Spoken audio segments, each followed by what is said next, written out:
You are watching an MLGA Network live broadcast. The only people for me are the mad ones.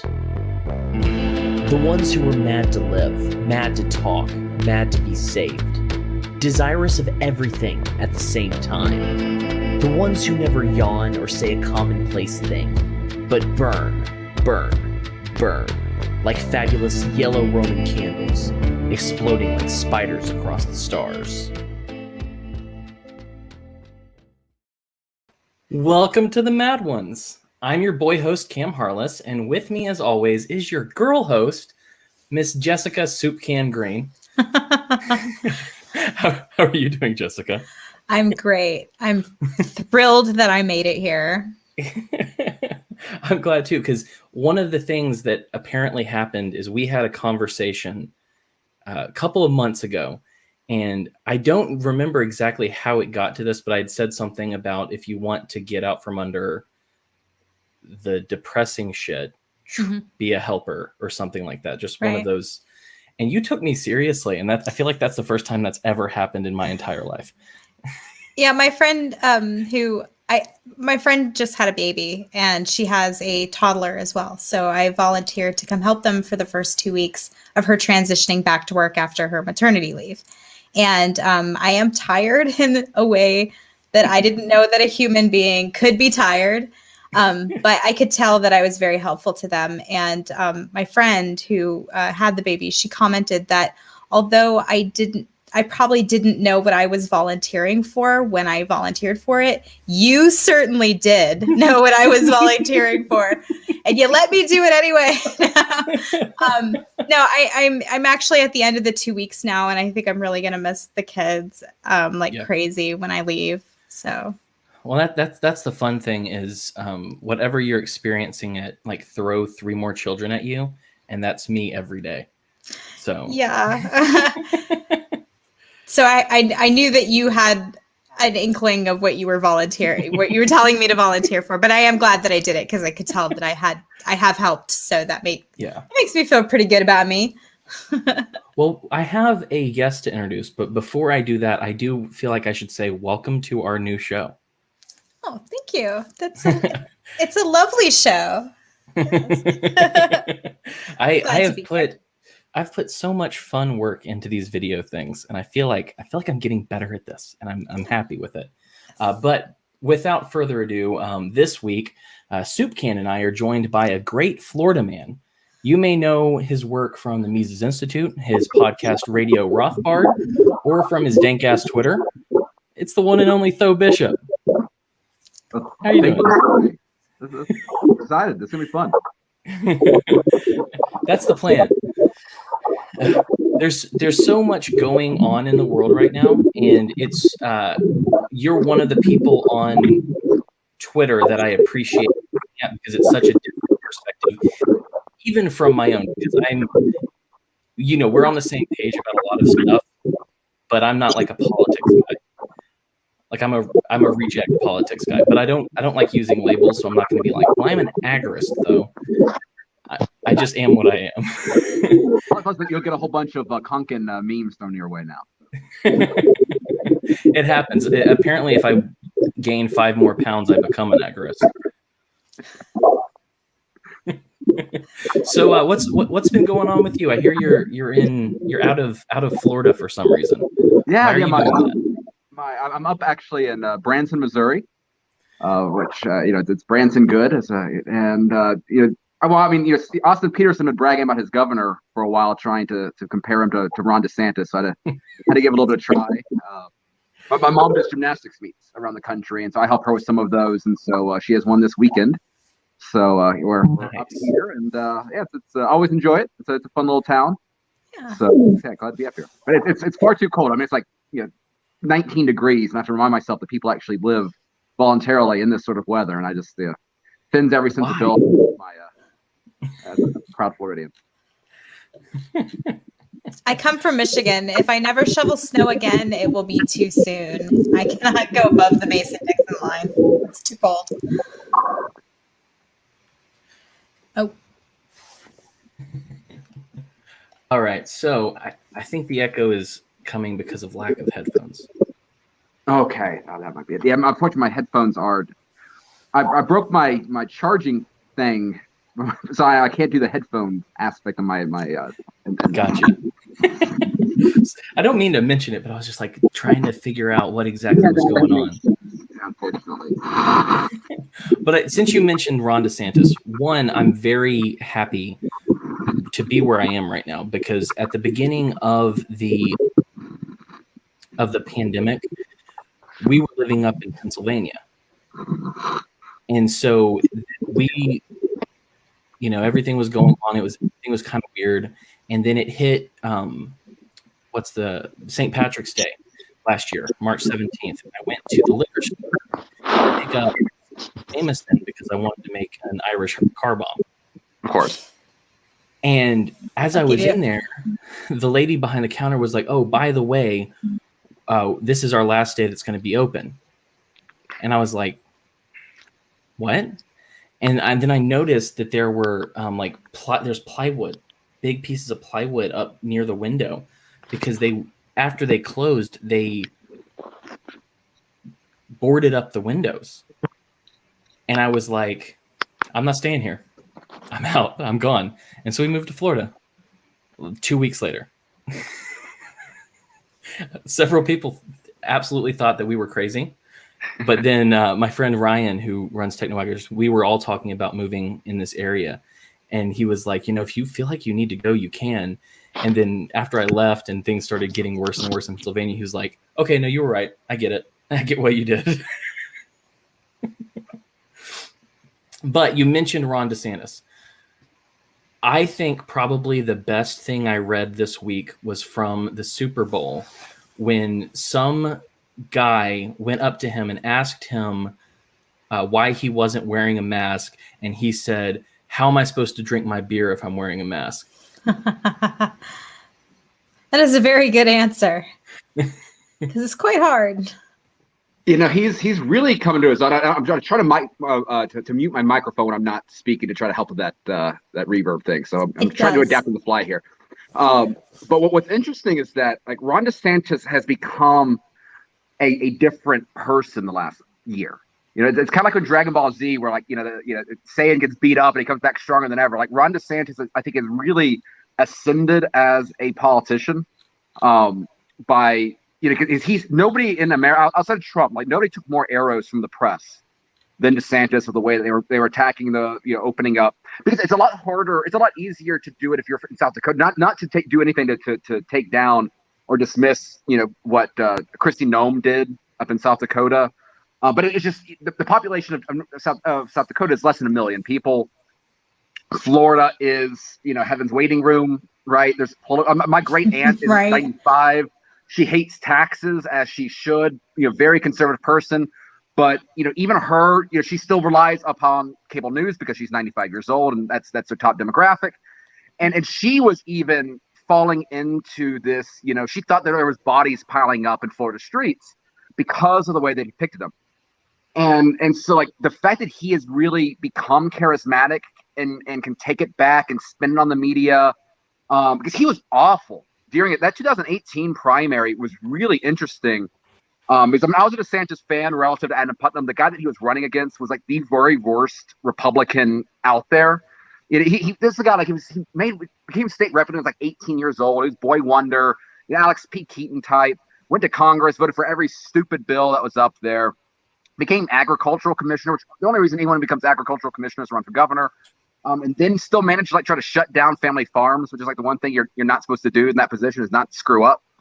And so, but he had all the Bush family was behind him, all the Rubio, basically the entire. If you were in politics in the state of Florida for longer than 2 years, you were behind Putnam 100%. And then in comes Ron DeSantis, runs a terrible campaign, gets 3 Donald Trump tweets, and he wins the state by 20 points.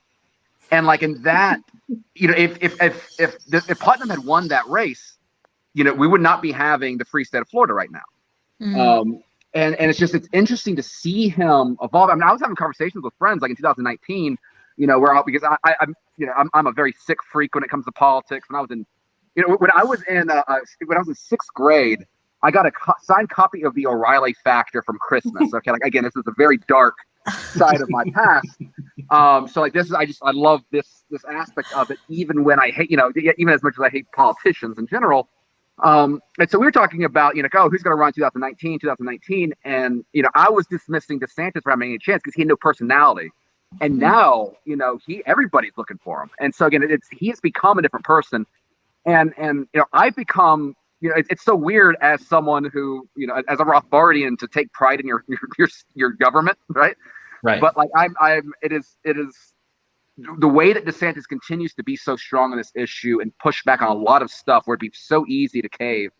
It's very, there's no single biggest issue that has changed the quality of life for you and me than that one election right now. That's the difference between us and even up to Alabama. It's not quite as bad. It's not in New York. It's not a New Jersey, but it is nothing like it is in Florida. And I will always be appreciative of that because it could be so much worse. I think about that every day. I live in Georgia, which isn't much different than Florida in terms of how our restrictions have been. And I think about the fact that there are people who haven't really been out of their homes for nearly a year to do anything else except for get supplies. And it has worn on them psychologically. And that is a great, a larger number than the number of people who are living like we do right now. And it's easy to forget that when you are able to sort of move around freely. But, I try to not forget that people are in my own country, are living in those conditions now. And it's important not to forget it, even though we're very lucky. Well, that was the cool thing about Ron DeSantis is I live in Central Florida, to be, vague because I don't know why I am. But, there you go. They're coming for you, Cameron. But I live here, and when we got down here was when stuff started happening, and they started doing some of the COVID restrictions, but it was all like local. And so the city that I live in said that there was a mask mandate and that you could get fined and all of this. And what I loved was that Ron DeSantis was just like, no, fuck that. You're not getting fined. They can't enforce their laws. And what's funny is I wasn't really interested in following them anyway, but it's nice to know that, they're not going to send cops that are going to shoot at me if I disobey now. Right. Oh, unmute. Yeah, he's taking a lot of flack for that too. They've tried to attack in a few different ways, and he's stayed on it because that's kind of the easy cop out issue, right? And I think this was kind of like Trump's main motivation for like his federalist approach to COVID, because it's like heads I win, and this whole thing goes away, or tails I have someone else to blame, right? I think that's a large motivating factor for like letting the governor states take the lead on it, and this is kind of getting the way a lot of the other states have handled it, and he's gone after it hard. And then, of course, my boy Anthony Sabatini, who's up in Lake County, a little bit north of Orlando. He was great because even in the early, I think the first 6 weeks, DeSantis did the lockdowns. They were trying to use Halle Balshears and the regulatory board was really going, especially bars were really hardly affected. I had I know several bar owners, and they were just being completely destroyed. It's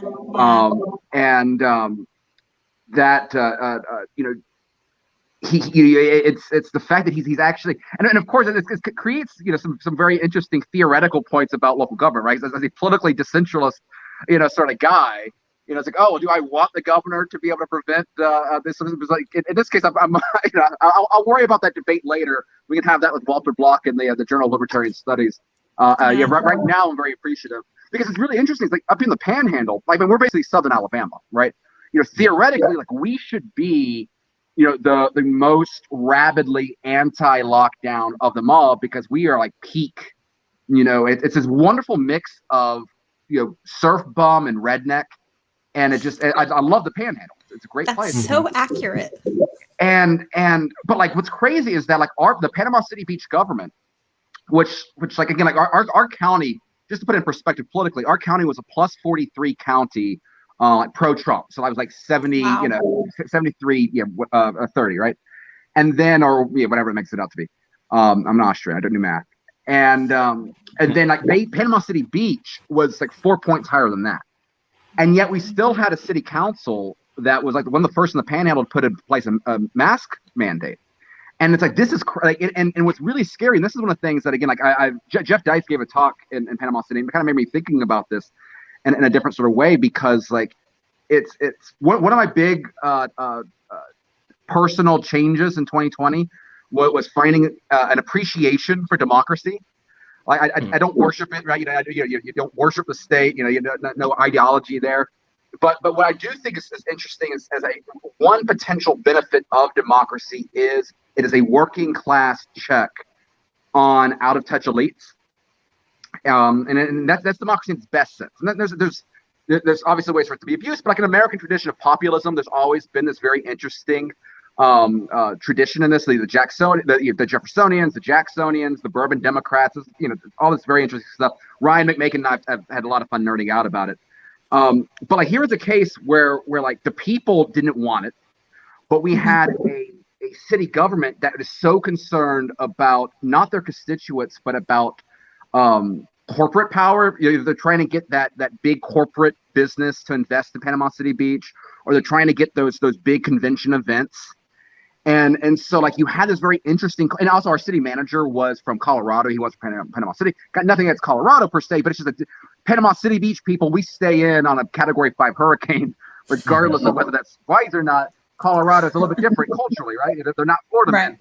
And and so like they got so much of a pushback from the voters in this case, and like you started getting organization on it, that luckily that they repealed it right before DeSantis put him down. But like it's even like some of these red districts, because their interests were not on really the norms of the constituency, it'd been so easy for, because you still have this in Florida. Some of the it's the large corporate chains that are the most enforcing of the mask and things like that. Oh, sure. Yeah. Interesting ways that could have even affected the policy standpoint.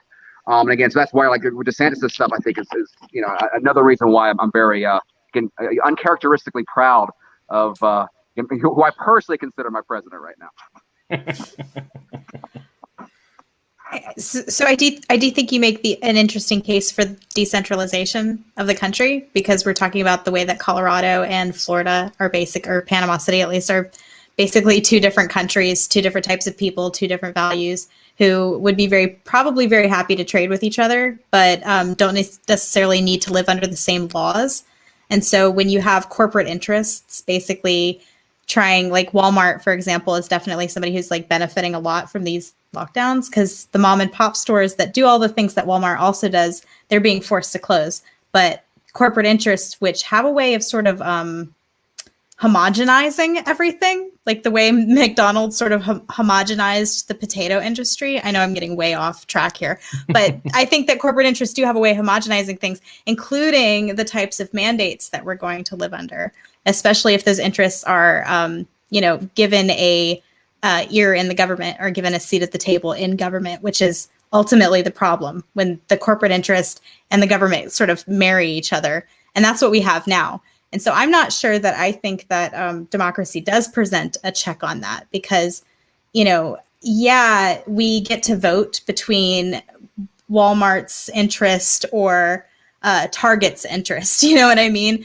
It's not exactly like we're getting the opportunity to throw out the corporate interest when we vote. So, and I always, when I talk to somebody who wants to go through the populist route, but also seems to lean toward like anarchist philosophy, I wonder how you don't get like, totally run down and feel like this is like a hopeless fight. You know what I mean? Like, how do you stay positive that this can create change? Well, one of the things that's really benefited me is that, for one, like, because again, because I was so politically active and before I became an Austrian and before I got interested in all this sort of stuff, like, I think a lot of people are missing like how radicalized like boomer typical Republicans are becoming right now. Like, and this is why I love the Trump years. Like, I will gladly wave my Trump flag, because like it's not because he was great on policy. Like, I was not surprised at all that he failed to pardon Snowden and Assange and all those little things. If any one of those would have completely changed his legacy from that standpoint, would have been wonderful. But like, I never expected Trump to be good. Mm-hmm. I just expected Trump to piss off the right people. Right. And anything that was a positive was just candy on top. But one of the things is that, like, I have a normal conversations with people that are like Rick Santorum fans, right? Or Newt Gingrich people, or I mean, some of them are, people that loved Mitt Romney, that volunteered for Mitt Romney in the primaries, that now hate the man's guts because of the fact of because of the opposition to Trump, because what they viewed Trump as more than anything else was as kind of Trump was there's like the Patronus in Harry Potter, right? Like that fed off all the evil spirits. Like that's what they view Trump is. They view Trump as their shield politically from all of these various people that despise them, and I think they're right in that perspective. I think that they might have their view of Trump, I think, is a bit of a meme, but that's fine. There's the power in that. And so what you have right now is so they hate. I mean, I've had conversations with they want to get rid of the FBI, and regardless, maybe it's not because they think the FBI, we don't need a national law enforcement agency or whatever. It's because the FBI went against Trump. Okay, but they recognize that because the FBI took down Trump, it could also go against them. Right. And obviously, everything after January 6th is big on this regard. They question the CIA. They're questioning the generals. I mean, the amount of people that turned on Mad Dog Mattis, who was the closest, the general with the best PR firm in modern American history, that turned around right there because Trump's ability to change the way that people perceive individual figures in our institutions is such a powerful and significant. You're not going to get any good policy from DC anyway. Like that perception change is so big, and so like that's where I think the populist issue has been.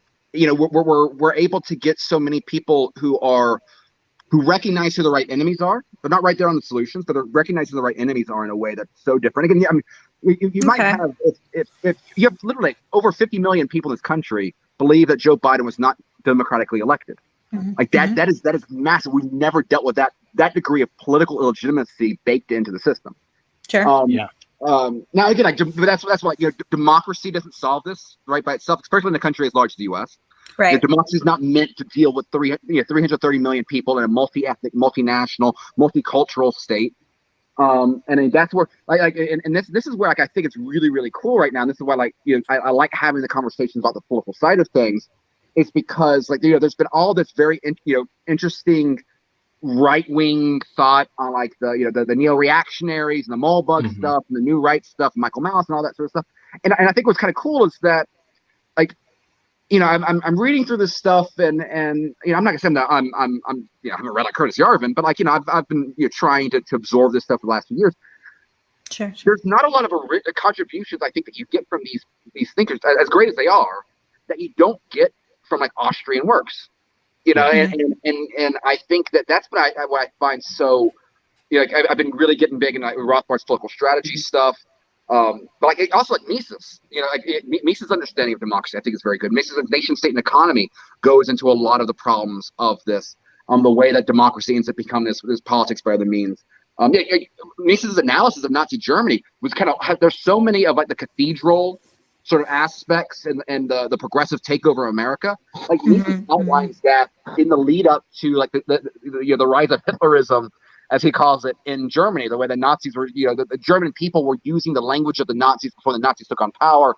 And so they'd already built in all the assumptions of Nazi policies from that. And so that's where these conversations, it's such an interesting time, I think. Interesting is not always good. I mean, all this could get really, really bad. And we should be blind to that. But it's just a very interesting time where there's so much disruption. And it's not just kind of weird online circles where people like us, where we enjoy kind of, we're not afraid of getting into niche thoughts and seriously considering anarchy and things like that. But it's Fox News viewers that are having sort of conversation, and that's what I find very interesting. And that's where the amount of traffic, we're now living in a world like LouRockwell.com better describes your average Republican voter than FoxNews.com. And again, that's why I think this is the best timeline to be alive right now. Well, and that's one of those things that I did want to mention is, you do work with the Mises Institute, which is the intellectual powerhouse behind libertarian and anarchist, like true, I'd say true anarchist, but like right anarchist thought. And it's I think one of my favorite things about Lew Rockwell was, if I'm remembering correctly, the New York Times tried to go to the Mises Institute in order to write a smear on them, and Lew Rockwell told them to get out because they're just the enemy. And I'm like, Lew, I love you. But that's one of the fun things about at this point in time, because I deeply despise the LP with my whole being. Like that's me. I can't imagine a bigger waste of time ever. Or money, like some people that are just pumping money monthly into the LP, it just doesn't make any sense to me. But also it's a CIA front. But when, for some reason at this point in history, when you attach Mises's name to things, it's par for the course, really, but you become a racist. So like Dave Smith is a racist. Tom Woods is a racist. Or someone called Dave Smith a Nazi? And I was like, he's a Jew. And it started, like, the calling people in that circle racist started with Ron Paul. And he was my gateway into this world. And Michael Malice has kind of opened the horizons since then. There was a stint of Tom Woods, of course, because everyone with a brain in this movement has listened to some Tom Woods, probably a lot of Tom Woods. But, my brain has gone more towards the like I said, somewhat agorist, the Harry Brown thought of, living free in an unfree world, rather than I love the politics, but I love watching it and mocking it and making fun of it, that's what my favorite thing about Trump is how much he delegitimized the office of the presidency in so many people's eyes. That is, I think, probably his greatest contribution to the United States government. But here, I do have a question for you, though. If there were two candidates running for office, which one would you vote for? An anti-racist who promises to continue the wars in the Middle East, or a guy who would end every war on his first day but didn't want his daughter to date a minority? I think in the name of defending minorities, I think I'm gonna go with the second one right there. Yeah, but of course, this is the way that they've always, the attacks on, I know this has come up on Twitter a lot. It's like, there's just not a lot of people that have in the anti-war movement throughout American history that have not been slurred with all this sort of stuff. This is true. And it gets it's really infuriating. Like the attacks on Lew in particular is something that really bothers me. Like it's because if you care about liberty at all, I don't care if you hate LRC. I don't care if you don't even like if you hate Rothbard even, whatever. If the ideas of Ludwig von Mises would have been forgotten today if it wasn't for Lew Rockwell, like his ability. Sure. I think that there's really two uniquely indispensable figures within the American libertarian movement from the intellectual side of things, and it's Leonard Read and it is Lew Rockwell, precisely because they played the very rare middle role of. I mean, Lew's obviously, like Leonard Read, they both have created a lot of great intellectual content in this regard. But it's the ability of building institutions that support and promote those ideas, because simply great ideas in a vacuum don't matter. It's the same sort of stuff that when Mises talks about where your understanding of the way the market works, right? Your subjective value, right? You can build a great product, but if you don't have the marketing behind it, if the consumers don't get it, then it doesn't matter, right? All value is subjective. It's what others receive from it, and like that was, so that's what Lew has been able to do, is create something. So without any billionaire funding, without any of that sort of stuff, like he's created an anti-fragile organization. It's precisely because it is so anti-fragile that allows us to be as hardcore as we've always been, right? There's not that one donor who, yeah, if you offend that one donor, everything goes away, right? That's we've never had that issue, and he is, and you meet him in person, and he's the greatest gentleman in the world, and it's the barbs that are thrown at him is absolutely, they're all horrible people. They're all just this inferior human beings to who the Rockwell is. But it's incredible to see all this hostility and anger build up and see it in person. It's one of my definitely one of my sore points right there. But yeah, no, it is just to see everything play out. One thing I think is interesting is that the clarion call of the Libertarian Party is that we need to make it accessible. And that's the thing that the Mises Institute definitely does, is make a lot of this material accessible for free. So the slandering of them for making libertarian ideas free to anyone who wants to access them, as well as a person like Lou Rockwell and the amazing website that he's created. Someone like me who came from the left and didn't know anything about any of the internal politics of libertarianism found those resources incredible.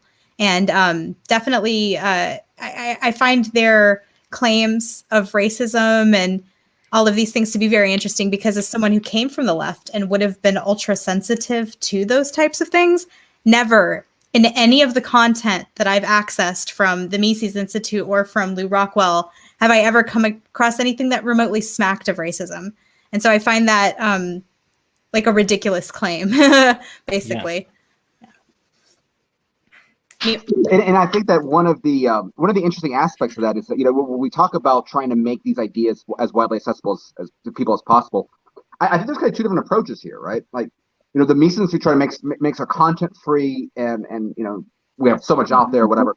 But what we don't do is try to water it down, right? We don't try to jump on fads, and we don't try to, if you come to the Institute, like you might not like what you get. That's fine. But like and it's not that we're going to just throw like an 800-pound book at you. Right? That's a not violation right there anyway. But man economy and state is pretty big, to be honest. Right, right. You can work your way up, right? But we've got articles, we've got shorter pieces, and you can work your way up. And we try to have different levels, and you can work.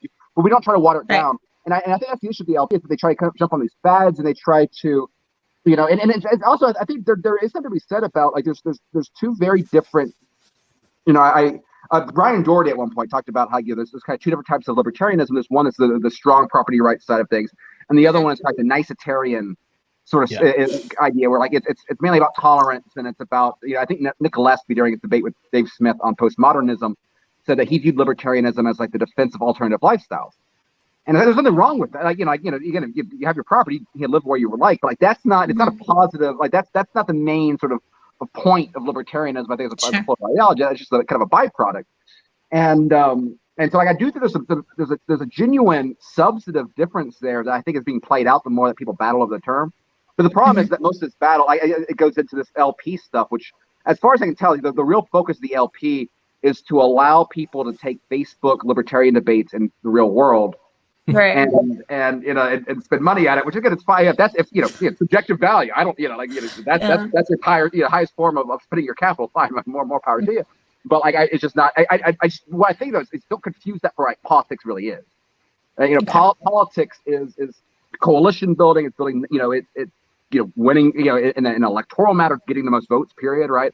I think Nick Stoller was actually really right about that in his debate with Dave. Right. Like the part of the LP is just simply to count votes. He's correct. Like that's what a political party does. It's to count votes. It's not to educate. Other institutions do that. But like there's a lot of like that's where I think there's a lot of that debate. Ultimately we're not. It's not a united message. Like your priority. There are different priorities there. And again, that's fine. It doesn't make that's perfectly we don't have to be on the same team. Like, there's nothing wrong with it. But there's some differences there. Well, I want to point out that question that I asked you, I don't know if you saw this on Twitter, but there's a guy named Richie Castaldo that ran for something in the LP. And what's funny about this guy is that his wife ran a Twitter account called Libertarians for Biden. And when she saw that. Yeah. So when she ran this account, someone had asked her, who do you endorse for these different areas? And she said in her own area where her husband was running, she named the Democrat instead of her husband to tell people to vote for. And I laughed so much when I learned that. But that Richie guy was on Twitter calling, because there are all these nerds out there that are these very thick libertarians who only care about the fads. And I think I'm saying that right, because I believe thin is what we are.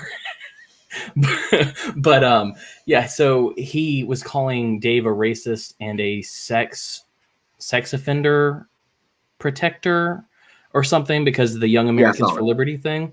And so someone asked him that question, and he said that he would rather have an anti-racist that continued all of the wars in the Middle East than to have someone who would end all of the wars tomorrow, who doesn't like the idea of his daughter dating a minority.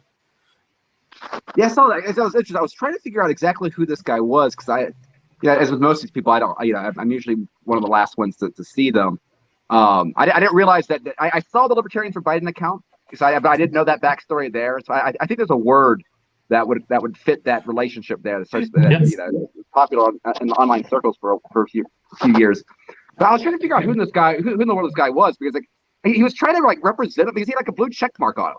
So it makes sense that he's ran for office in LP. I didn't know he's a big a Snyder cut Justice League guy. So I was trying to figure out is there a DC? He's like DC Comics in his Twitter account. Is there some Loser Brigade guy that's writing comics for DC? I mean, what's surprising me in the industry right now? But it's definitely fallen from the days where the '90s they had a Berlin Batman story with Louis von Mises being harassed by the Nazis and being saved by Batman.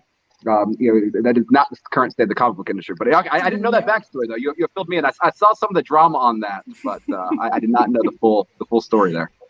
Well, see, the only reason I learn these things is because somehow within the Twitter world, I've become aligned. I made a joke right after the election this last year that all these Biden people need to be bullied. And so, I brought out old things, and then apparently several other people had the same idea at the same time. And so there's this weird little bully brigade that I'm in. And so we see this stuff and we just pounce. I don't think Jessica knew that, but yeah, so I bully people online for the fun of it. I am not in the bully brigade. FYI. I am nice. It's better to be in the bully brigade than the loser brigade, from what I can tell. That's true. That's true. Let me ask you something, though, because this is something when it comes to the Mises Institute and all of that, all the racist smears, a lot of them come from, it seemed like the real big push at the beginning was the Ron Paul newsletters. And that's something that's been blamed on Lou. And I don't know if I've ever heard... I wouldn't imagine that Ron Paul wrote them, and knowing what I know of Lou, it doesn't sound like Lou, but I don't know. Do you have any insight on that? Well, the interesting thing about their attacks on Lou with that is that a few years ago I went back and I looked at some of those original articles. I was Julian Sanchez, I think, was one of the writers that did some of and they referenced that Lou's name was as an editor on Ron's newsletter products, and that was true, but it wasn't for, I think it was the Survival Report is where the the edgy content was at, but Lou was an editor for the investment newsletter, which would make sense because he was in Austrian economics and things like that. Fine, but no, I've heard from many people that it was definitely not Lou that was the author there. I've heard, I've heard some different names attached to it. I don't know, none of them came from people that saw firsthand. So I don't want to throw names out there unjustly in that side of things. But what was interesting is that the biggest drums that were using that as a cudgel against Lou, is the Reason crowd. It's people that were settling personal scores, and I think this has to do with a lot of these attacks in general.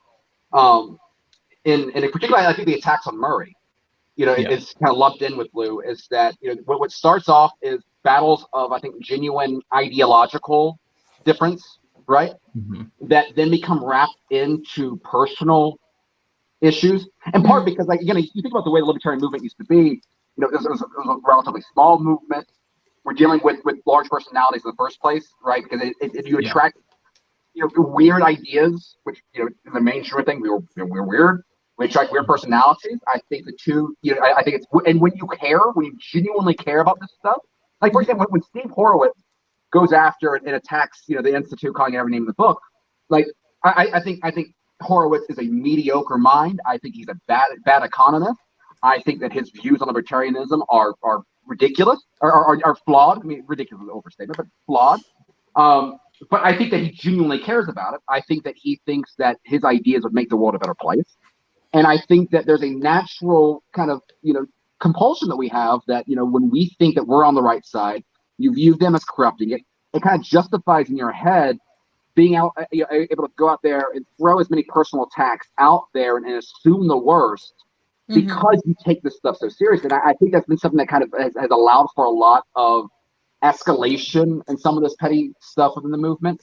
The good thing is that now everyone's a racist anyway, right? Now for all, and that's what I think it was kind of a strategic play by a lot of like the George Mason crowd. And I'm using these as in terms of kind of broad factions. I'm not trying to Chris Coyne. There's also the great people at Mason, but I think there's always kind of a tendency to be able to say like, oh, we're not like those crazy people in Auburn, Alabama. The fact they're in DC and we're in Alabama kind of places. And it's like it was kind of a defensive thing as well. Now that you have the crazy left that has gone after James Buchanan and Milton Friedman and attacking these people in the same exact ways that they've attacked Rothbard and Lou and Hans Hermann Hoppe and things like that. I think that has actually been very beneficial to us in its own way because, like, basically it's just when everyone's a racist, nobody's a racist, right? So Right. I think anybody that's not on the left and is therefore just going to assume that. I think now when they hear those same attacks being used by libertarians, there's you're now your ears pick up like, oh, is this really real or not? And then as long as anyone that goes a little bit deeper, I think recognizes it for the bullshit that it is. And it's like I think that's been one of the interesting ways where like the new left sort of conspiracy history has actually been very interesting in that regard. And one last point on this is that like I'm kind of thankful for it because like if you'd have had the left, if they would have aligned themselves with those boilerplate attacks, and essentially like the Washington Post team, like in 2015, they published an article saying like where did Donald Trump get his racist rhetoric? Oh, from those libertarians like Murray Rothbard. And it's like there were some people out there. It's like it's kind of being baked into the mainstream in that. And like if the left and like if the Nancy McClain, Quinn Slobodian has written this book on, he's done some work on this. If these leftist intellectuals would have kind of gone along with this libertarian Inc. narrative, I think it really kind of would have had the potential of really damaging the Institute, not from a donor perspective, right? Not from like a reader perspective, but from hurting the assertive talent that we could attract from like the academic standpoint, because we are an active research center. We do have PhD students that come and do internships and do work, and we got some great minds. Like that's one of the cool, really cool things. But when I 6+ years that I've been at the Institute, seeing the young Austrian scholars rising up, if they would have like that I think about a lot, like the damage that could have potentially done. But luckily now we don't have to worry about that at all. Because if James Buchanan, who had very few very interesting thoughts, if he's now a thought criminal, then we all are anyway. So we gotta embrace it. I have a theory about people who use racism as an accusation. They know that the person that they're calling a racist is not one. Like you would not. It's the worst thing you can be in our society, and people will bend over backwards to avoid being called a racist. So you use it because you know you can kind of twist the arm of the person that you're accusing, because now they've got to play defense and prove in some way that they're not a racist. And so it's like, I've never heard of an overarching power structure that no one in our society wants to be associated with. So I think it's just like this, like you said, like a cudgel that people use. Yeah, and that's what I think that's why the LP, like the folks, the fixation, like the Black Lives Matter, like the anti-racism stuff became such a big deal, because like you were instantly buying into this false narrative of that America is a systemically racist, white supremacist country. Right. And because like ultimately what they're trying to do, within a lot of that stuff it's an attack on like the American political institutions and the history there and all that interesting stuff.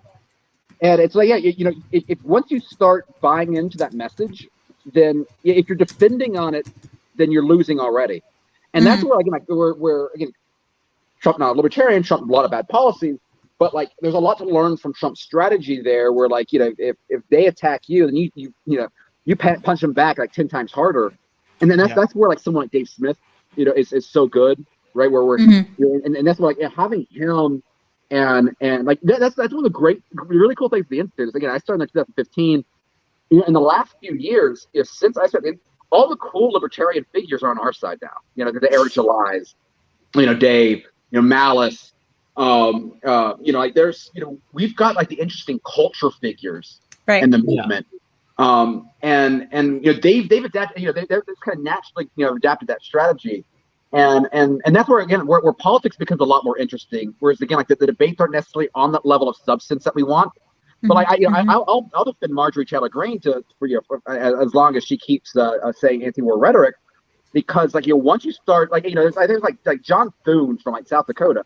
He's like, oh, like the Republican Party can decide to be either the party of limited government and personal responsibility or conspiracy theory. And it's like, for one, like if you think the Republican Party is the party of small government and individual, like I don't know where you've been for the last 20 years, 30 years, 40, whatever. But two, it's like once you start letting the left define your people in the first place, then I don't care what you want the Republic, it won't stand for anything. Like you've got to punch these people in the mouth. And so I guess it's politics is policy wise, it hasn't changed. We're spending a lot more money than we used to, but it's become a lot more entertaining as people recognize that just how to rewrite the proper way of playing the game. I couldn't agree with that more. I like I said, I think that for me, politics is, I think at the end of the day, what's going to help us is going to be the like what Malice talks about, the devolution of civil discourse, of cohesion, the intellectual self-segregation. Self-segregation. Yeah. Like this is a good thing. See, because I'm from Alabama and I'm living in Florida, and so like if you're from Alabama, like the Scots landed down there, and they're very freedom-loving people and a very wild people, and so it's just in my blood. Not to mention, I have the way I found Tom Woods was through a friend of mine who was like this heavy Constitution guy, and then he joined the what's it called, Sons of the Confederate Veterans. And then one day I was just mad, and I was like, I'm tired of all of this political nonsense. I don't want to vote for, who was it at that point? I don't want to vote for Mitt Romney. I really like Ron Paul, but I'm not going to be able to vote for him. Can I just be an anarchist now? He was like, oh, you can be an anarcho-capitalist. And that's the first time I ever heard that word, was my friend being like, here's what you're allowed to be when it comes to anarchy. and so, then it went to Tom Woods, and things deepened in that pool. But what was really funny about it, though, is that guy, he went from the guy who was telling me about Tom Woods and anarchism and stuff to like, he's now like so much more to the right and is always arguing and mad at anarchists now. And I'm like, what just happened? How did that happen? Yeah. What's cool? Oh, sorry. Go ahead. Go ahead. Well, I was going to say what's cool about Tom Woods too is that although he speaks to a lot of people who come from the right, like disaffected GOP would definitely like be primed for the Tom Woods show. If you guys want to know something that you could suggest to them right now, that would be a great one. But also, I came from the left. I considered myself a socialist, and listening to Tom is what disabused me of that ideology. So he appeals across the board, which is, again, if that's something that the LP is looking for, that wide appeal, like they shouldn't be turning away people like Tom. Tom actually made sense to me, and if he can speak to someone who was as abused by the ideas of socialism as I was, then he can have a great mass appeal if you would quit slandering him, unfairly slandering him with these accusations. That's all I wanted. No, you're right. Yeah. You're like, it's interesting in that regard, and that's where, again, like the more that and I think that's one of the interesting things where politics is, where it's something that's so baked into our daily lives that it's we kind of take it for granted, but like the during the 20th, like I'm gonna go on a nerdy topic here just because it's kind of been one of my things of late. Is that, like I said, when Rothbard talks about politics in the 1800s, particularly the late 1800s, he makes this big point about how there was a the at the time it was suburban Democrats were a large populist, laissez-faire, explicitly libertarian political party. It was kind of directly associated, connected to cultural and religious norms. Like the Catholics tended to be Democrats, the Baptists tended to be Republicans, and had to pretty much, did you trust the church to save your soul, or was it a societal, responsibility to save your soul? It was kind of some battles there. And so what it means is that you're wearing we were kind of brought up talking. We're saying well, you don't discuss politics or religion. Well, in the time, every conversation I had touched on politics and religion. Your entire community was grounded in politics and religion, right? And so you had very high levels of engagement politically by people, by the community. Right. And the 20th century came along, and politics became boring, right? The differences between the R's and D's became very brand named, associate. We were told to trust, political bosses. We were told to trust experts. Political engagement became, voting every 1 or 2 years. And what's the, and again, and when essentially the people that running the show, the ideas running the show didn't change, there was no real importance of it. You had the growth of the managerial state, right? The bureaucracy, that democracy really doesn't matter. Who you voted for doesn't matter anyway, because essentially the policies are going to be the same. It's a non-democratic actors in DC. It's some of the worst ones out there. And the other thing is that in the 20th century, you had the rise of newspapers, you had the rise of the network news. This is good, the classic cathedral stuff, but before that though, what's interesting is that not only did you have this rise of that as the major mechanism of creating consent, it was the prior stuff where the newspapers were explicitly partisan, right? So nobody was trying to claim objective truth.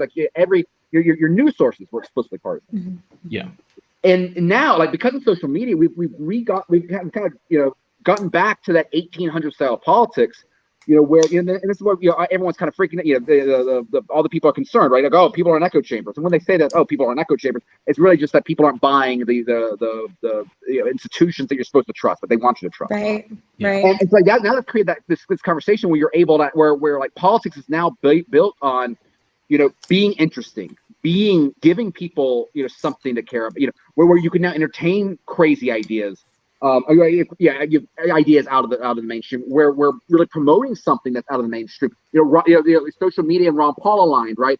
And so you had this national constituency rather than simply a local constituency, organized by the ideas of Austrian economics, liberty, anarcho-capitalism. All the things that made Ron uniquely wrong, even within the libertarian sphere, right? Right. Andrew Yang is a similar example on being able to create a national coalition of UBI, Bernie Sanders, Democratic. So it's not just us thing. It's now that's creating where in Marjorie Taylor Greene, she's a national constituent because of people that kind of like you. Okay, fine, whatever. And again, this is really good because what it allows, again, while politics doesn't, democracy, voting, none of these change things. What it does is create, because politics is ultimately at in most cases, particularly at the federal level, is theater. It's that WWE aspect, right? Yeah. You're now creating characters on the game that are unique, right? You're having a cute character in the main arena of congressional WWE is like having an Iranian represented, right? We now there's no representation for the different ideologies that are well outside of that index card of allowable opinion.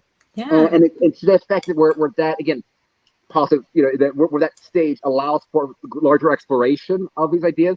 all of that, I think, is where the that the ultimately where it's ultimately the ideology that matters far more than votes and everything like that.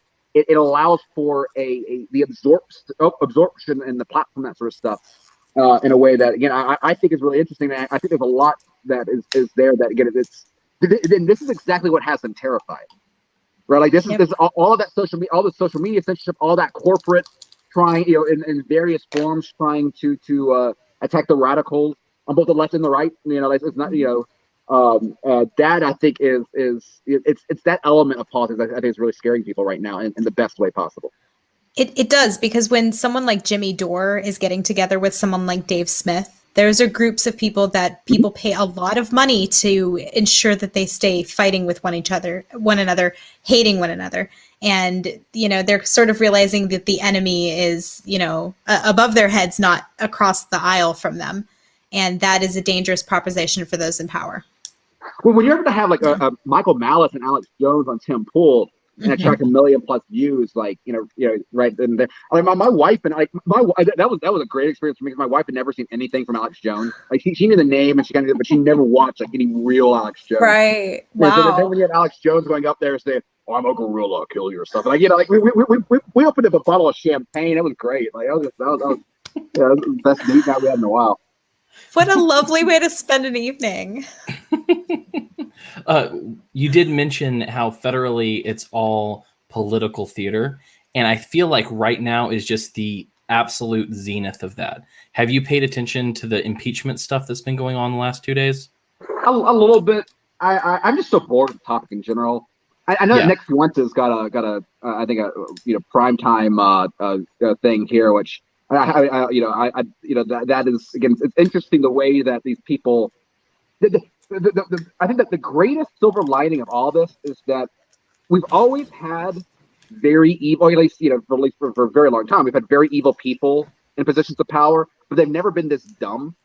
Like, they've never been this lacking of self-awareness. And it's a really beautiful thing where, like, they're I can't think of anything more radicalizing than playing like Nick Fuentes, like, in a mainstream, like, I mean, like, this is it's like Nick Fuentes having a presidential debate stage pro podium. They're getting, it's crazy. Like, I don't want to have done that. If I were them, but I've not seen a lot of it. I find it so boring. But and the good thing is, I think a lot of people are saying the same thing. So I will. There is one video that I saw, and it may make me a bad person, but I laughed. Uh-oh. I laughed so much, and I want to share it with you. So I'm going to play this. This is his last name is Raskin. He's one of the impeachment managers, I want to say.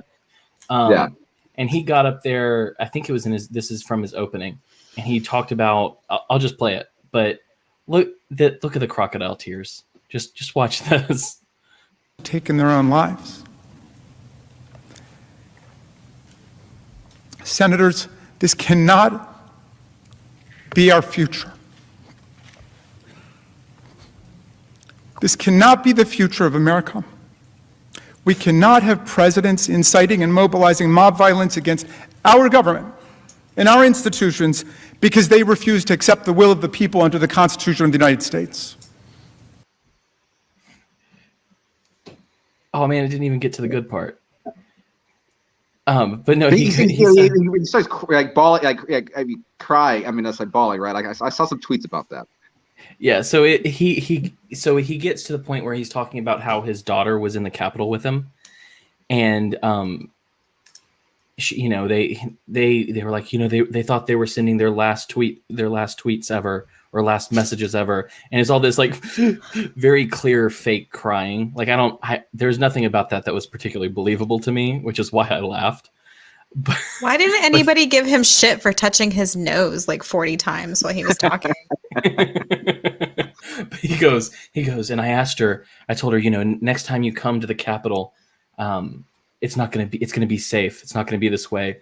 And she goes, I'm not going to come back to the Capitol, Dad. And he goes, and I just laugh, because it's like, I don't think it's ever been more clear in the history of American politics how full of shit these people are.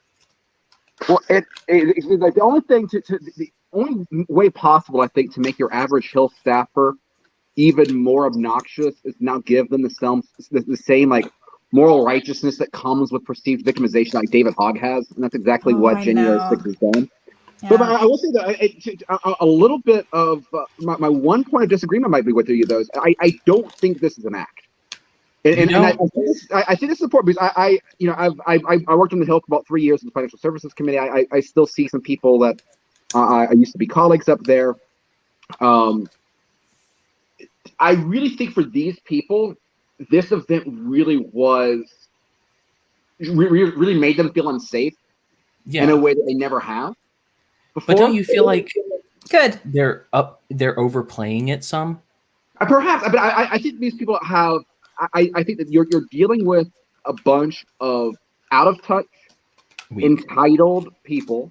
Because again, I'll say being around them, I think they genuinely, for one, like they actively despise most of America anyway.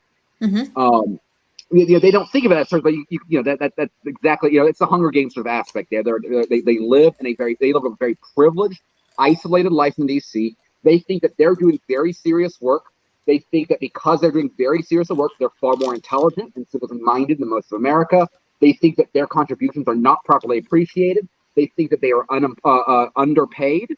And they think that, they already hated Trump. They hated and so this moment, I think, made them feel fear. And I think that we're already living in a society that subsidizes victimization complexes anyway.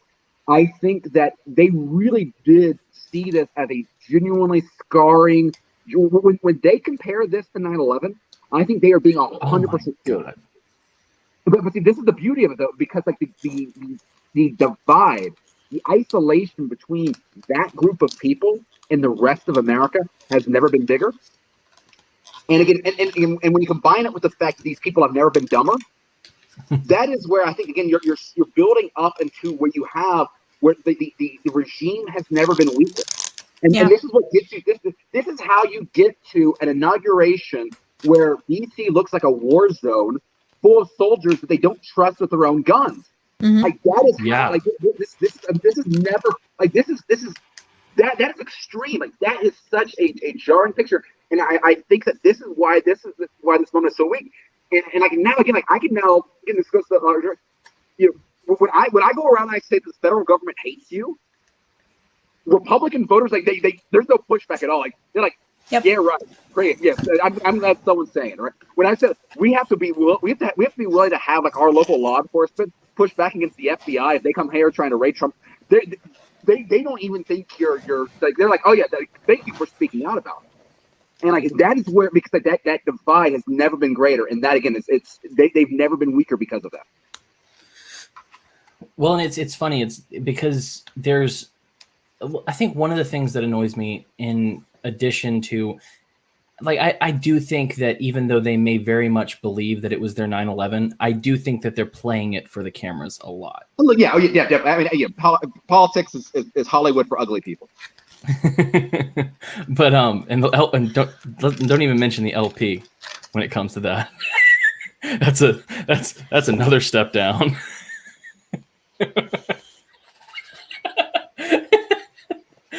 I think that face means, Cam, you're being too mean right now. No, I'm still angry about Spike Cohen's nipples, to be honest. How are you? Highlight the whole campaign. It really, and that says something, doesn't it? At least you saw Spike Cohen with various different states. I saw him in a suit. I saw him without a shirt. So you saw Joe Jurgensen ran a campaign for 6 months, and it was like the same screenshot, the same headshot for everything she did. She was doing an interview with still the same headshot. I didn't understand how that was even going on. It was really weird. How she can be giving a live interview in person and it still looks like the same headshot. Like she's laying disassembled in a parts warehouse somewhere. We all know this. But still, the funniest part of that campaign was when she went on to what's his name, Dave Rubin's show, and straight up asked him if she had his vote, and he goes, no, and here are the reasons why. And I was just like, oh, it's so good. It's so beautifully embarrassing.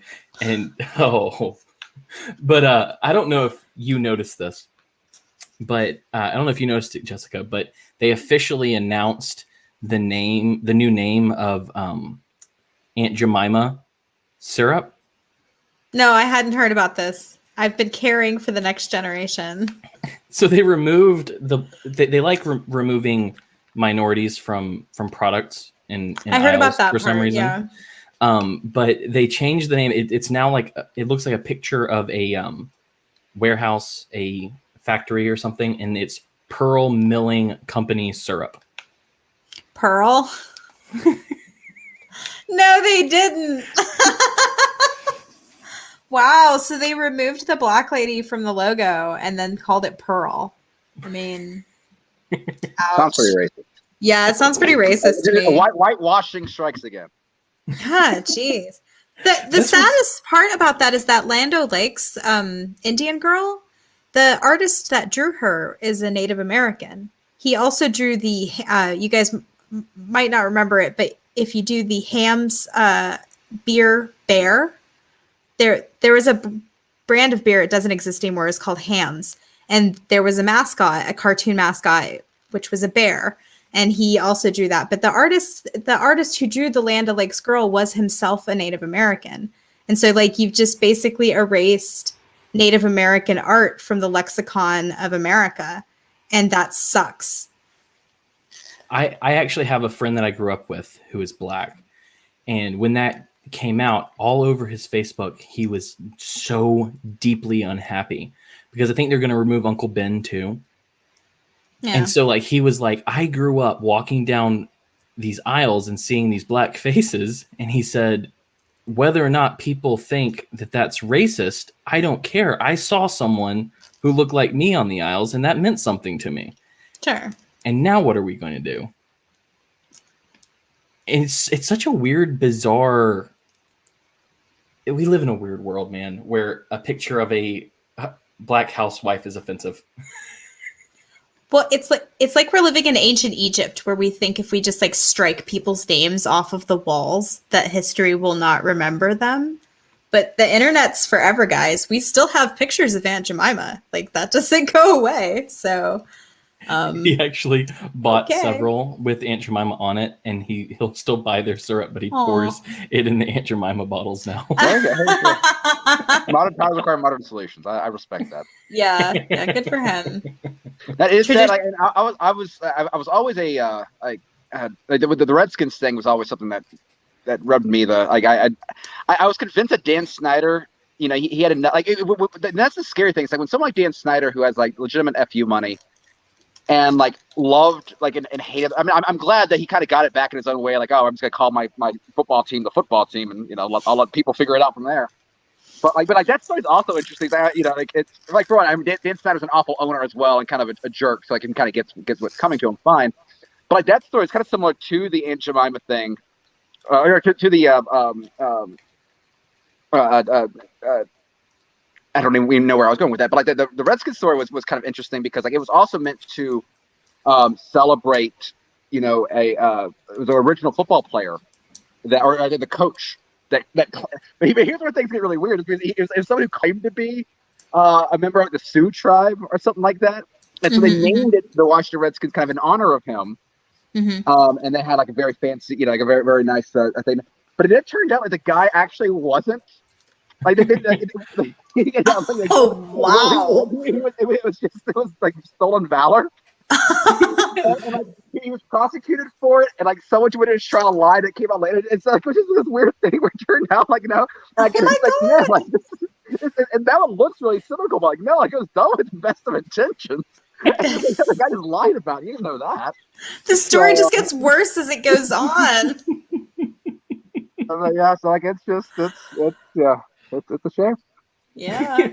he Elizabeth Warrened it. Exactly. Did.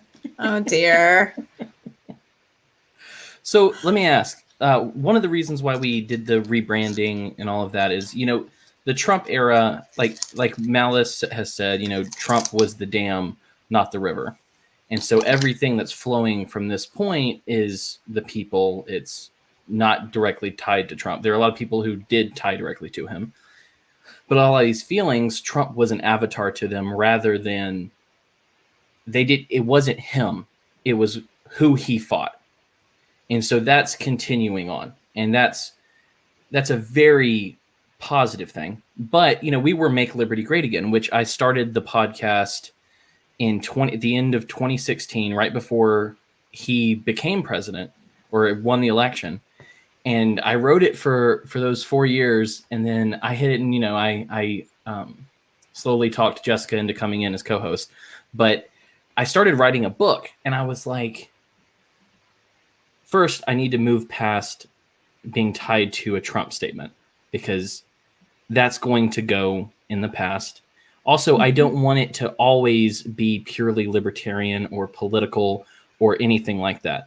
I love the name Make Liberty Great Again. It was just tongue-in-cheek enough to make me happy. But me and Jessica talked about it. We wanted to do something a little different.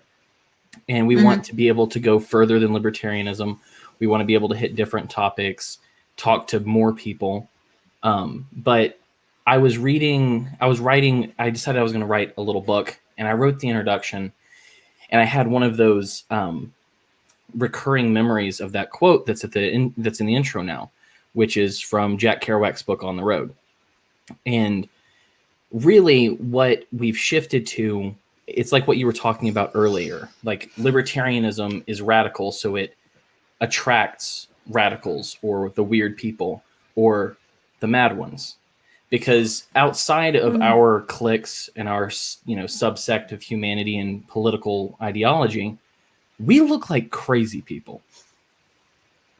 But I've never met more thoughtful people and people who will think through ideas and concepts quite like I have people who have read Rothbard or started out with Ron Paul or listened to Tom Woods or Michael Malice or whoever.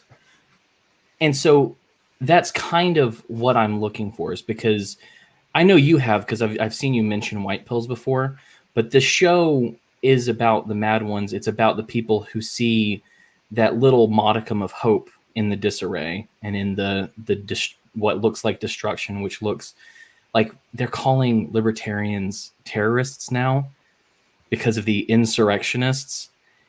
But that's kind of what I want to do on this show. What Jessica and I have talked about is we want to bring the hope. We want to bring the ideas that can help someone move forward, who can help someone embrace freedom in their own life, and then by example share that from that point, whether or not you vote, whether or not you care about politics.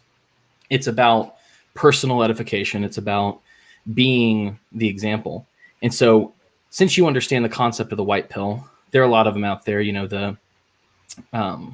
The corporate media's mask dropping so swiftly and beautifully in the last few years, Donald Trump delegitimizing the office of the presidency.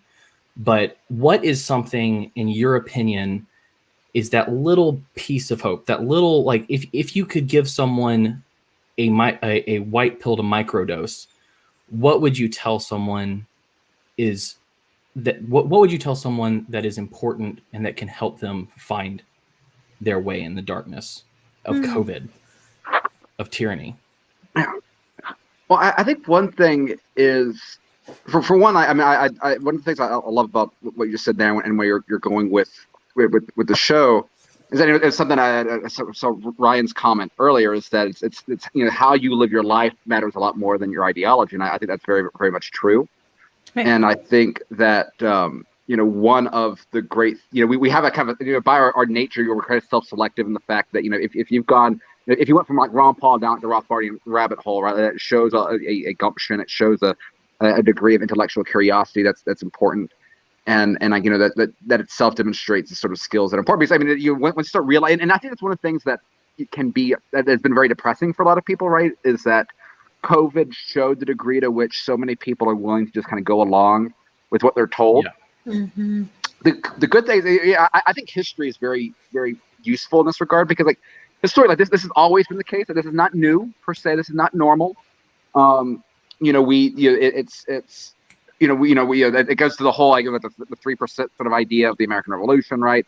It wasn't a mass popular movement of like everyone just said, oh, we're gonna take on the British. And no, like it's small groups of people that end up pushing a bunch of when Malice talked about the importance of the NPC meme, right? Like there's a lot of people that are just they don't have they kind of just go along with the programming, right? And so once you start recognizing, so for one, like once you start recognizing that the tip, that a lot of these people are not falling for the typical programming, that that stuff is a good thing. I think the normalization of the economic side of it is very rewarding. There's a lot of those kind of larger trends that are great.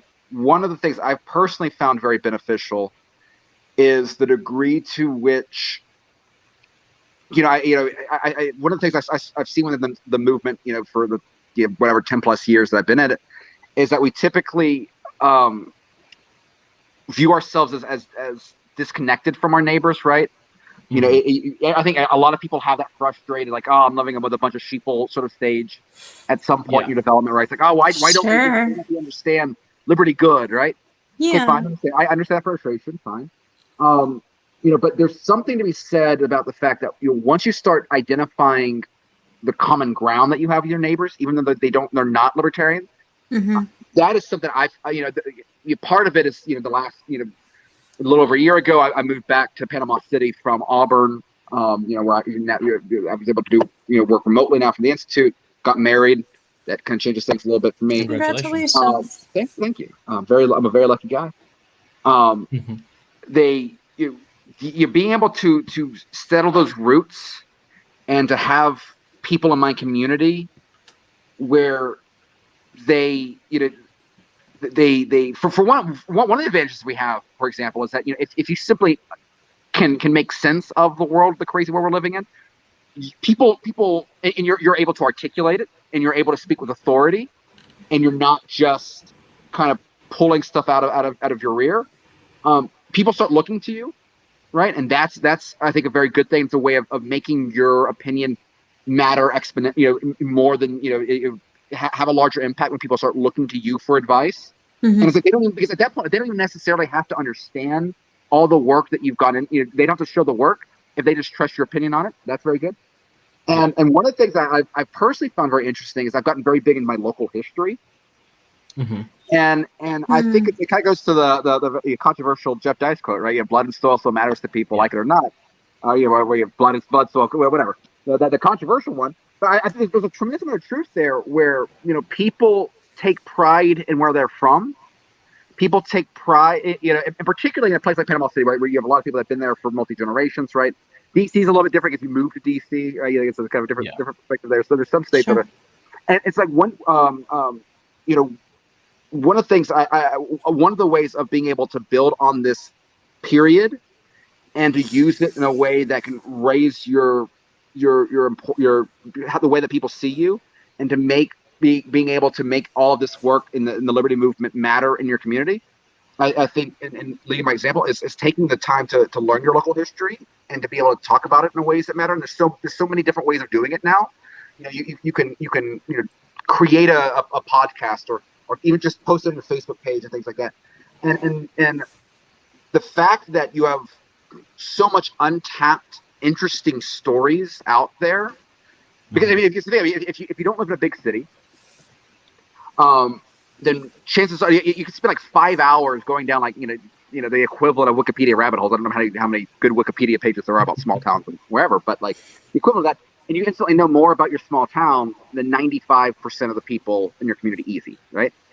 And then you start and then you start posting and start using this, and people start identifying, and that makes people that raises your social capital in your community in a way that matters, because people are looking for, with all this, people are looking for people that they can respect and that they can rely upon.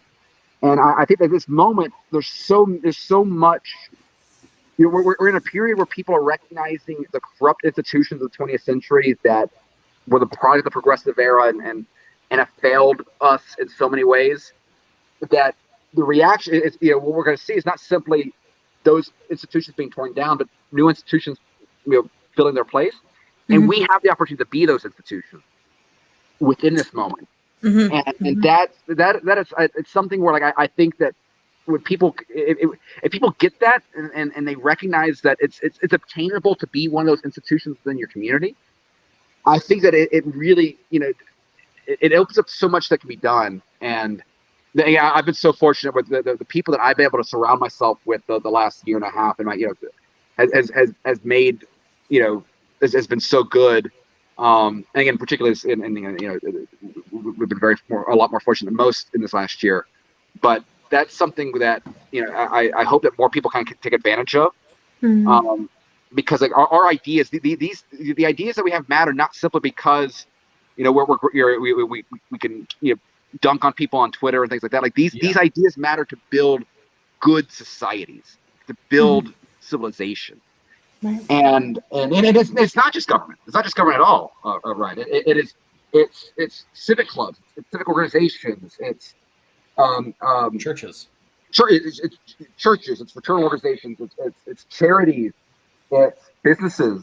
Because particularly, because one of the things I think is being so vivid right now is like the amount, and this is where a lot of libertarians make mistakes. So we get so narrow, we get so focused on seeing things purely from a government perspective that it blinds us to the corruptive aspects of corporations. I think that's one of the biggest issues like libertarianism Inc. And it get kind of clouds the big tech issue and like, oh well, it's a private company, they can do whatever they want. It's like to some extent that's true, but like we shouldn't be praising them. Like the Cato crowd like really gets off on like they're like really excited whenever Facebook takes down some Alex Jones type, right? It's like that's not a good look. That's illiberal.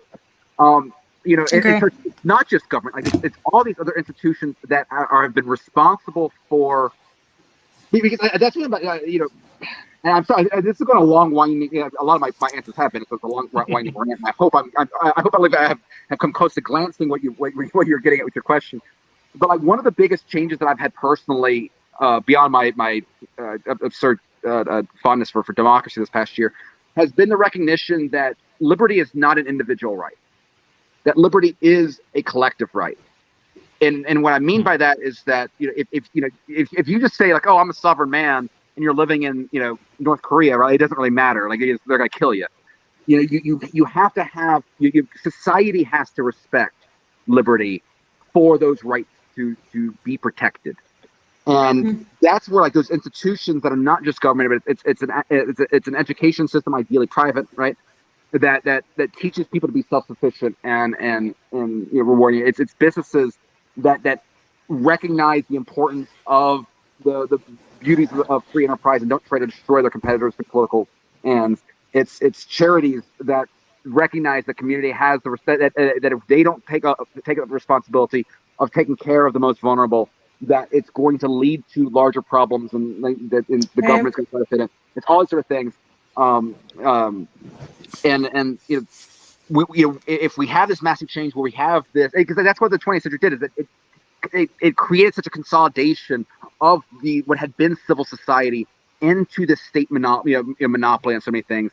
And now that we have this period of disruption and decentralization, like it or not, other things have to fill that void. And so that was a long rant. So hopefully there's something valuable there. But well, that is something that I've talked about in the past as well, which is like when a lot of these different things were happening, like the riots, like there was a lot of big things that happened, and I kept hearing people talking about how Joe Jorgensen needs to be president, or this political this political that, and I'm like, no, right now, when it comes to police, we just need one group of guys with the balls to start a private security company within their own neighborhood. And start a case study on how it can be voluntary, how it can be free, how it can be the community taking care of itself. That's all we need. And so one of the points that I've spoken about in the past is like economics are important. I fully agree with that. It's good to understand these things. But if you talk to people and start with the national debt, you're not going to get very far. People respond, like you were talking about, learning about your town, looking into these stories. People respond to narrative and story and morality far quicker than they ever do politics or policy or, oh, we're bankrupting our grandchildren. Most people can't think that way. Right. Because for one thing, they have credit cards and think it's free money. So why are we talking about something that's way more massive and way harder to understand instead of going, well, it's wrong to kill children? Or telling like one of the things that I've done in the past is I told the story of Waco, told the story of Ruby Ridge. I told the stories of when government did horrible things. And I think that when you start to break into the zeitgeist through narrative, music, film, if you do it well, if you don't know how to make a film, don't fucking make a film.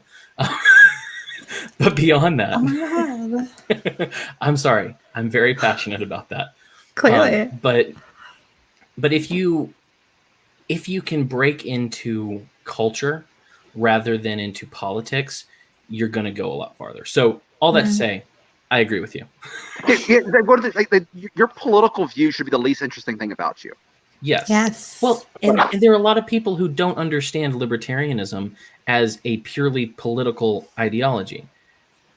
Like libertarianism speaks to politics, speaks to the state. Everything beyond that, like, you need more. Like, if I'm a Christian, that's what I go to. Some people go to objectivism, name what you need in your life. You need a moral framework. People need the moral framework. And so there are so many people that go, oh, I'm a libertarian, and that's encapsulates them completely. And I feel like that's such a bummer. Am I wrong? Is that not a bummer? It's kind of a bummer. Yeah. I think people have a hard time describing themselves without those labels, and that's why they get so emotionally attached to them. And so if someone who comes along who's not just like them uses the word libertarian, it can be very cause a lot of personal cognitive dissonance. Yeah.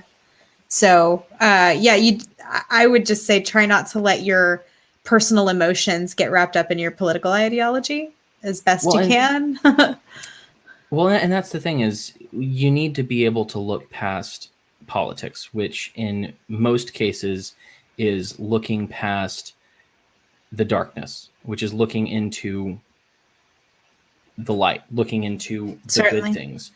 And there are just, did your phone die? Yeah.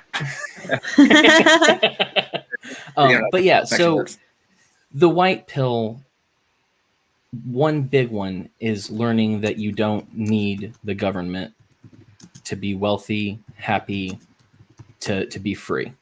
And I think when libertarians tend to hear the word collectivism and forget that when we talk about collectivism as being bad, there's the royal mandatory in front of it, the forced collectivism. Like, voluntary collectivism is a human need.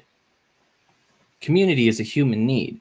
And so there are so many things that we can connect on that we're not. And I think that's a tragedy. I agree. And that's what I think that there was the whole debate over like thickism and thinism, like in terms of libertarianism. And I think that the two kind of created caricatures of the other. Where like on the one side, like thick became to be hijacked. Where like okay, well, like if you aren't accepting of like any moral view, if tolerance of everything entirely, right? Then you're a brutalist.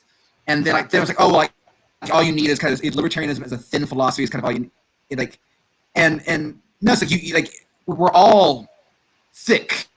Right. We all have our views are not simply our views in relationship to government.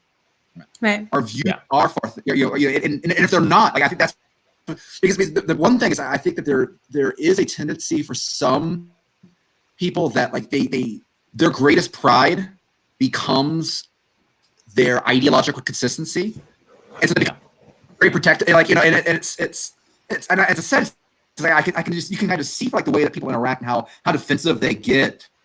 About anything, and it's like because they like this has become what sets them apart, Yep. And I can like they view like how anti-state, authoritarian they are, and that's their view. And it's like that's better than being like a raging state. That's better than being a like there's much worse things you can be. But I think that in terms of getting other people, being able to build that larger community around it, you need more than that. Like you have to have more common values than simply what your view of government is. And it's funny that all of this goes back directly to like some of the Hobbit covenant community stuff that became so radical and dangerous. Like, you know, as a landowner now, as a property owner, and my appreciation for the bad neighbor problem changed significantly. Now Yeah. So, yeah. But yeah, I think that people always, whenever I talk about white pills, people are like, wow, you know, you talk about some depressing stuff. And it's like, yes, because that's the contrast to the fact that we don't have to live in that. There are ways out. There are little ways to edify yourself, to make your life better. It's like, for some reason, Jessica took my advice to be a helper. That's a great thing to be. It's like, if you care about life, if you care about people, you know, put some legs on it, do it. And it's hard. It's rarely easy, but at the end of the day, you find out whether or not you actually want to have kids, you know? But one thing I wanted to mention, one thing I wanted to mention, very small thing. You mentioned threepers, and there was an article that came up on Twitter about Chris Pratt. His brother is apparently a sheriff's deputy, and there was a picture of him with like a gun rack, and it had the 3 on it for the 3%. And so now they're trying to cancel Chris Pratt for his brother being a threeper, which is an far right extremist thing. He's too beloved. I mean, thank God. I mean, like, Chris Pratt is just. I mean, he's so good. All of the attacks on him have just been shows how horrible pop culture's become. But they did this before. In last April during the NFL draft, the Patriots drafted a kicker that had a 3% tattoo, and then how in the world? I mean, I know exactly how it becomes. Like this, sports media is so leftist dominated. There's a few people I know I've gotten to know in the industry the last couple of years. One of them is actually a Mises U alum. He said something in a podcast where I was like, "Ooh, okay, I'm gonna follow on the Mises Twitter account to see that he responded just like I was hoping he would." And so we've gone back and forth. So it's great. But like the sports industry is just so left dominated in terms of writers as everything else is. And so they may say, "Oh, Patriots draft white nationalist kicker," all because he had a 3% tattoo. And it's like this is just such like. It's all, and then the guy got it removed, and then he missed like 2 kicks and got kicked out. I don't know anything.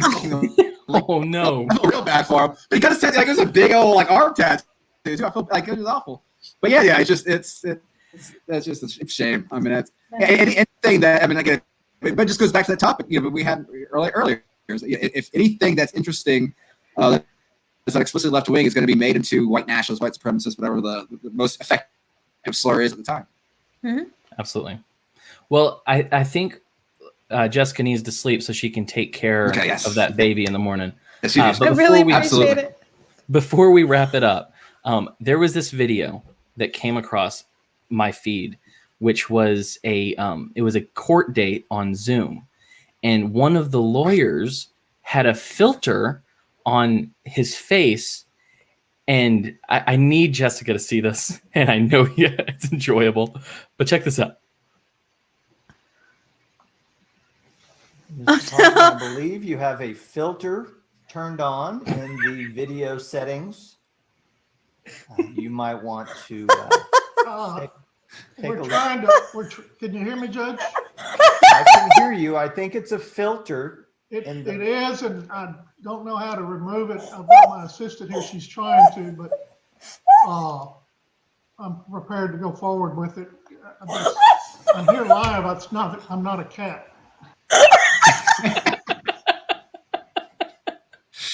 This sounds like cat talk to me. Oh no!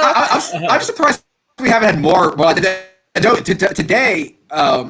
there in a house committee, there was a member did a filter like his face was upside down. So I don't know what I don't use on Zoom. Maybe they're newer like that. But this is very good. Boomers plus technology is going to lead to more videos like this. Yeah, that's a pill itself.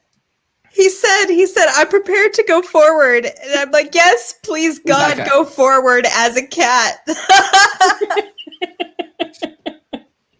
I am not a cat. So with that little bit of sunshine, thank you for coming on the show. We tried before and it didn't work. Yeah. And let's do it again. And yeah, no, I love this. It was a lot of fun. Thank you for putting up my long rambling answers. But yeah, so if you want to find Tho, you can go on Twitter and put in @Tho Bishop. He also has a podcast called Radio Rothbard. Do you always do it with Jeff Deist? Usually right at me. Because cool.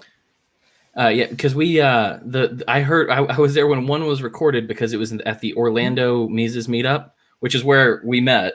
I don't know if you remember that, but I was like, hey, everyone's like, who's this chunky bearded fat Thor sitting in this meeting? But you can't have been the only one there. Well, the only one that has this beautiful of locks. I mean, fair enough. But you also work for the Mises Institute, which, like I said, is the intellectual powerhouse behind anarcho-capitalism, libertarianism. It's where Rothbard did his dirty work, where Tom Woods, I mean, Hoppe is tied to it. Like all of the greats, Walter Block, all come out of.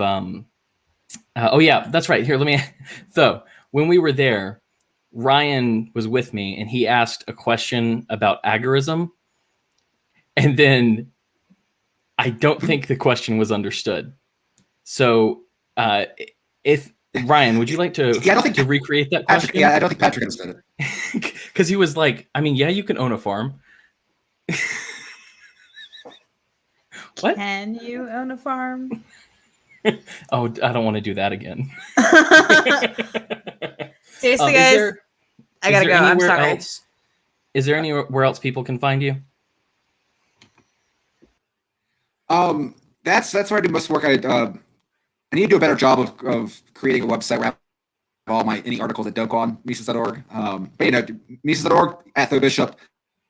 And if you anyone out there has not read Economics in One Lesson yet, you can get a free copy at Mises.org/one lesson. Get a hardback book. We'll ship it to you and everything, totally free. And I've also been writing a video series, begineconomics.com. It's kind of introductory economics. But that was one of the projects we did last year. So that's right there. So those are some of the 2 projects we've been working on.